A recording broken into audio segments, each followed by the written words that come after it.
Just so you know, Adam Kinzinger is probably, I would say, after Liz Cheney, the second most vocal of the anti-Trump traitorous Congress people who stabbed him in the back and decided to vote with the Democrats on this really ridiculous second impeachment. If they'd voted, listen, the first impeachment was ridiculous enough. The second impeachment was even worse. There was no time given to this impeachment investigation. There was no time given to the actual impeachment trial. There were no witnesses called. There was nothing. It was a joke. But this Adam Kinzinger guy, I guess now that Liz Cheney is in the news, he's popping back up. And he, like I said, has probably been the second most vocal. So they threw him up on Face the Nation to talk about what's going on with Liz Cheney.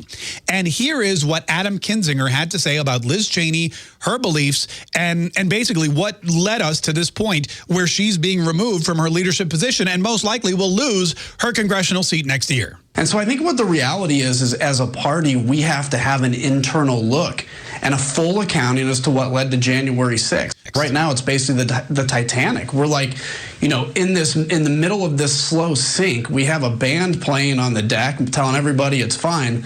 And meanwhile, as I've said, you know, Donald Trump's running around trying to find women's clothing and get on the first lifeboat. Okay, so he says that the GOP is like the Titanic. And there's a band playing on deck, which, by the way, it wasn't a band. It was a string quartet, and there's a big difference, but I wouldn't expect him to know that. And there's a string quartet playing on the deck, and everyone's trying to say, it's fine, we're going to be fine. And here's Donald Trump running around looking for women's clothing to jump into the first lifeboat, which is it's a bastardization of the metaphor. If he's going to use the Titanic metaphor, he's got to get it right. The GOP, fine, they can be the Titanic, but Donald Trump isn't trying to find women's clothing and jump into a lifeboat. Donald Trump is the iceberg. And in 2016, the iceberg that is Donald Trump stood there in the middle of the ocean, and the GOP ran right into it. And what happened was there were a lot of people who saw that Donald Trump was in control of the party, and underneath the surface, there were millions of people. Because, you know, that's the thing about an iceberg. People don't know this. The part you see on top is a minuscule, it's a tiny part.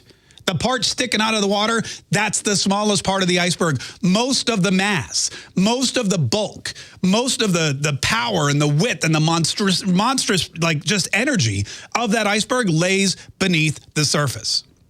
So they hit this iceberg named Donald Trump. And yeah, the GOP starts to sink, but not today, not January 6, 2021. It was back in 2015 when Donald Trump said, I'm running for president, when he came down the escalator. That's when they saw the iceberg. The iceberg is Donald Trump.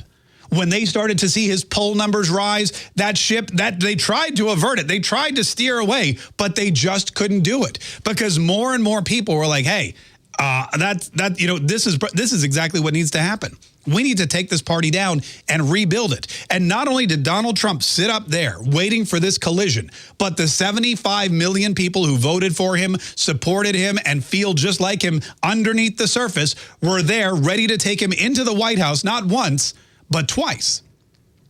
So yes, the GOP has been sinking, but it's been sinking since 2016. The problem with Adam Kinzinger, the problem with Liz Cheney, the problem with Tom Rice, the problem with Bill Cassidy and Susan Collins and Lisa Murkowski and Mitt Romney and all these other morons is that they are still on deck of the sinking ship, and they are running around trying to tell everybody this can still float. They are the ones dancing to the string quartet, not Donald Trump.